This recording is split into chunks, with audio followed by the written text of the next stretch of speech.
বইটা বিজ্ঞান পুরাণের দৃষ্টিতে মানব জ্ঞান সৃষ্টি এবং এখানে বিজ্ঞানের কি হিকমত আছে আল্লাহ সুবহানাহু ওয়া তাআলা এই সৃষ্টি এখানে ইনশাআল্লাহ আলোচনা করব।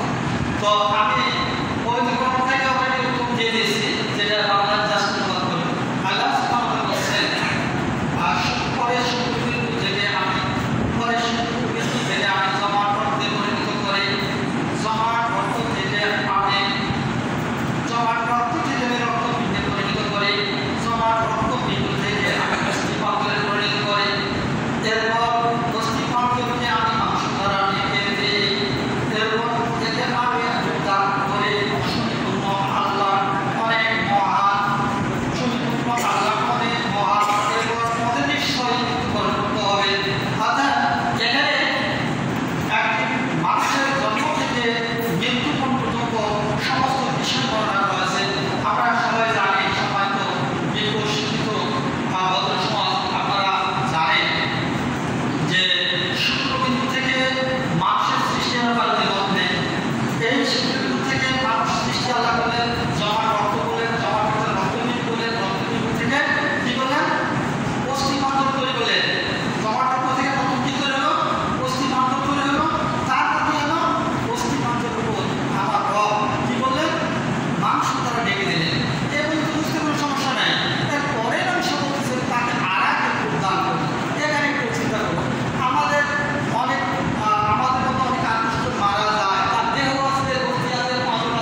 বিক্রি হয় ঘুমের ওষুধ।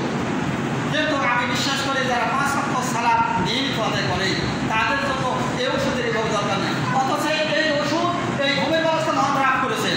শুধুমাত্র সিরাতুল মুস্তাকিমের পথটুকু আমরা অবলম্বন করবো। আমরা আজকের দিন থেকে ইনশাআল্লাহ সালাতের প্রতি মনোযোগী হতে পারবো। আমি আশা চাই সমবৎসরের শব্দ, কেন আল্লাহ রাসূল যখন খুতবা দিতেন তখন উনি প্রশ্ন করতেন এবং সাহাবীদের মধ্যে থেকে উত্তর আসতো। আপনারা বোঝা হয়ে গেছেন, আপনারা কি খুব ভদ্র হয়ে গেছে না কি ওইভাবে হয়ে গেছে না কি আমার কথা বুঝতে সমস্যা হচ্ছে? আমরা কি সালাত আদায় করবো? ইনশাআল্লাহ আমরা সালাত আদায় মাত্র যে কুড়ি কয়েক যে লোক যারা সালাত আদায় করো আমি কিন্তু বুঝে নিচ্ছি এই কুড়ি কয়েক দিয়ে বলছি। বাকি রেখে আমাদের কি সালাতের দরকার নেই? আমরা কি সালাত আদায় করবো নিয়মিত? আপনারা এই মসজিদের আমাদের এই সমাজে সবগুলো লোক যদি দিন রাত সেজদায় পড়ে থাকে আমার যারা পরিমাণ আমার কি কোনো উপকার হবে? আপনারা কোনো উপকার হবে? আপনারা যদি পুরো একটা এই পাড়ার লোকগুলো যায় ওই হিন্দু পাড়া যায় যদি শিরিক বা মূর্তি পূজা করেন আমার কোনো ক্ষতি হবে?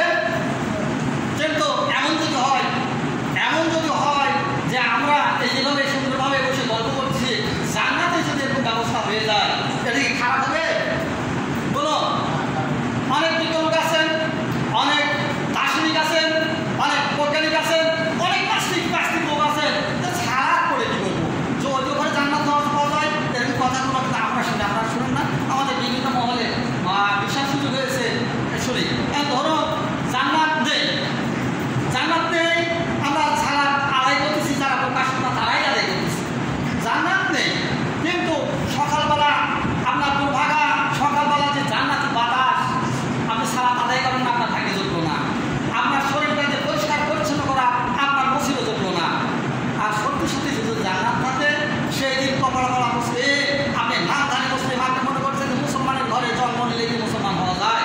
এবার মুসলমান ওই মুশরিকের ঘরে যদি জন্ম নেয়, ও যদি একত্ববাদে বিশ্বাস করে, ওই মুশরিকের ঘরে জন্ম নেয়, ও যদি সালাত আদায় করে, ওই মুশরিকের ঘরে জন্ম নেয়, ও যদি দিনের পথে চলে, ওই মুসলমান। আর আপনি মুসলমানের ঘরে জন্ম নিয়েছেন, আপনি সালাত আদায় করেন না, আপনি দিন মানেন না, আপনি আপনার রসুলকে মানেন না, আপনি আপনার রসুলের পথ মানেন না, আপনি মুশরিক, আপনি জাহান্নামী, আপনি সৃষ্টি বলের মতো সর্বনিম্ন সৃষ্টি সূরা বাইনার 5 নম্বর আয়াতে দেখবেন আছে না? সৃষ্টির মতো সর্বনিকৃষ্ট জীব কারা? ইন্নাল্লাযিনা কাফারু মিন আহলিল কিতাবি ফি নারি জাহান্নাম খালিদিনা ফিহা উলাইকা হুম শাররুল বারিয়া। আছে না? ওরাই সৃষ্টি যে মহান আল্লাহ আপনার বাথরুমের পায়খানার যে পোকা সেই পোকা থেকে সৃষ্টি করে বৃহৎ বিশ্ব ব্রহ্মাণ্ড সমস্ত কিছু সৃষ্টি করেছে, এর মতো আপনি সবচেয়ে নিকৃষ্ট মানব যদি আপনি আল্লাহ রাসূলের পথ মতো জীবনকে পরিচালিত না করেন। সম্মানিত হাজিরিন, সম্মানিত উপস্থিতি, সম্মানিত আমার এই সমস্ত কিছু আমার রক্তের সম্পর্কগুলো কথাগুলো হয়তো বা কিতাব মনে হতেছে ভাইরা আমার, আপনার বাড়িতে যদি আপনার বাচ্চাটা আগুনে হাত দিতে যান, আপনি বুদ্ধিমান লোক, আপনি হাতটা টেনে ধরবেন। আমি সেই হাতটাই টেনে ধরার চেষ্টা করছি। যদি কপাল পোড়া নসিব খারাপ লোক যদি না হয়ে থাকে ইনশাআল্লাহ আজ থেকে আমরা সারা থেকে জীবনের অনেকগুলো সময় আমার পার হয়েছি। আপনি কি জানেন আজকের দিনের পরে আর 5 দিন বাঁচবেন? আজকের দিনের পরে 1 ঘন্টা বাঁচবেন? কে আপনাকে গ্যারান্টি দিয়েছে? সূরা মুলকের 2 নম্বর আয়াত পড়ে 67 নম্বর সূরা 2 নম্বর আয়াত পড়লেই বুঝতে পারবেন যে আপনার পড়ে এলে আমরা সময়ের সমুদ্রের উপর ভাসতেছি। কোথায় ভাসতেছে? সময়ের সমুদ্রের উপর। আমাদের দুনিয়া থেকে চলে যেতে হবে। তাই আসুন